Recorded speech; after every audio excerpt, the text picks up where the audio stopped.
Pode ou não pode tocar no marido quando a gente está dúvida? Como é que tira essa questão? Os Shafi'i, eles falam, se você tocar na esposa ou em qualquer outra mulher que não é permitido a você, tocar numa mulher que não é permitida a você, é um pecado. Além do pecado, aí nós não estamos falando aqui do pecado, a gente está falando corta o wudu, tá? A escola dos Shafi'i, eles falam corta o wudu, tá? Dos Shafi'i. Por quê? Eles levaram do versículo do Alcorão, Allah subhanahu wa ta'ala fala na Surah Al-Ma'ida, أَوْ لَامَسْتُمُ النِّسَاءَ. Eles falaram a palavra lamastum, porque a língua árabe é tão profunda que você tem que entender cada palavra que está no Alcorão, você tem que entender ela de uma forma, o que Deus quis aqui. E a língua árabe é tão ampla e profunda que você consegue entendê-la de várias formas. A palavra lamastum,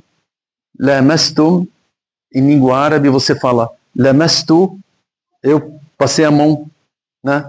Você fez assim, você fala lamastu tawila, eu passei a mão na mesa, tá?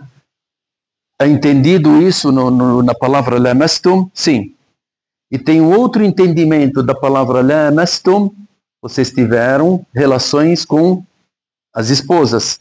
Então você tem dois significados.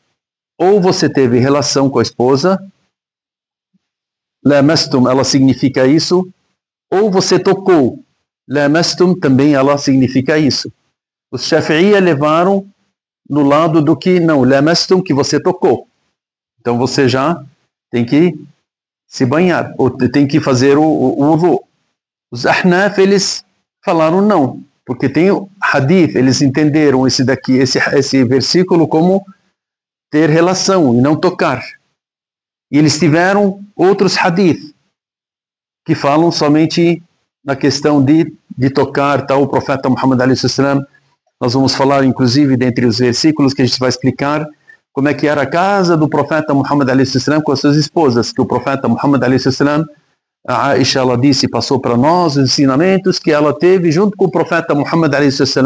dentro de casa. E ela disse que o profeta Muhammad a.s., ele estava rezando durante a noite e eu estava na frente dele, porque a casa deles era pequena. E quando o profeta Muhammad a.s. queria fazer o sujud, a casa não cabia. O que ele fazia? Ela disse, então ele me cutucava. Quer dizer que ele tocava na Aisha e não quebrava o wudu, ele continuava a oração dele. Entenderam? Então tem esse entendimento. Os Malikiya, o que eles falam? Eles falam tocar na esposa. Os Shafi'iyya falaram, tocou, quebrou o wudu. Os Ahnaf falaram, não, se você tocou, se você abraçou, não quebra o wudu. Devido a tais hadith e o entendimento do versículo. Os Maliki, eles disseram, se você tocar, você tem 4 intenções. Se você tocar com intenção de ter prazer, se você tiver, quebra o wudu. E se você intencionar de ter prazer e tocar e não ter, também quebrou. E se você não intencionar o prazer e tocou e teve o prazer, também quebrou. Então, quando que não quebra? Quando você não tem intenção. Isso, 4. Quando você não tem intenção e tocou e não teve o prazer. Ah, eu toquei, estou pegando um copo tal de água e toquei na mão dela, não intencionei o prazer e não senti o prazer, então não quebra o wudu. Então, quando a gente... Esse daqui é dos Malikiya, da escola dos Malikiya.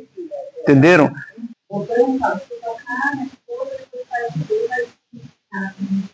é de encostar, não é de defender.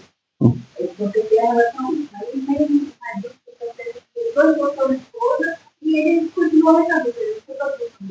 Uma coisa não é outra. Não, entendi. Tá. Porque aí vai ver a escola que pegou esse hadith, que trouxe esse hadith. Ele tem vários argumentos.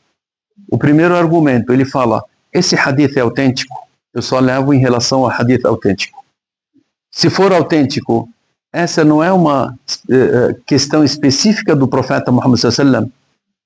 Tá? Se for, não é uma questão específica do profeta Muhammad sallallahu alaihi wasallam.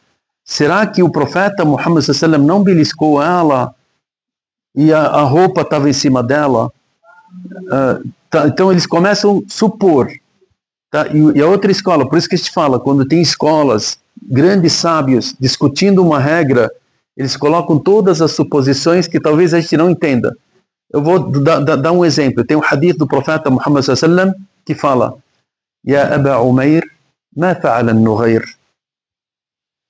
Esse é o hadith. O profeta Muhammad sallallahu alaihi wasallam, ele viu um garoto que tinha um pássaro e esse pássaro morreu. Esse pássaro chamava Nughayr. Então, Nughayr, que estava junto com o garoto e tal, o profeta Muhammad sallallahu alaihi wasallam soube que o pássaro morreu. E o menino estava triste. E o profeta Muhammad sallallahu alaihi wasallam queria brincar com ele. Aí ele disse para ele, e ele chamava Abu Umair: Ya Aba Umair, ma fa'ala an-Nughayr? O que o Nughayr fez? Quer dizer, onde que foi o Nughayr, o pássaro? O Imam Shafi'i tirou 70 regras desse hadith. Agora eu falo para vocês, vamos tirar, se vocês conseguem tirar 1, 2, 3, 4, 5 regras, conseguem? Não. São regras de jurisprudência que ele tira desse hadith. Imagine os demais hadiths que são mais nítidos e tal. Entenderam? Esses entendimentos que esses grandes sábios e escolas tiveram, estudaram e tal, que, subhanallah, Deus iluminou o caminho deles, a mente deles, eles se comportaram em cima de grandes regras, e não é assim à toa. Essas regras não são assim, eu tirei uma regra tal. Essa regra tem que ser baseada também em outra coisa, entenderam? Então, por isso que nós temos assim, o conhecimento da religião, você não somente estuda o Alcorão no tafsir, você tem o usul al-tafsir, a origem do tafsir. Primeiro, como é que eu tiro as regras do tafsir? Como é que eu faço o tafsir? Você estuda uma matéria inteira de como vou partir para o Alcorão para entender o tafsir dele.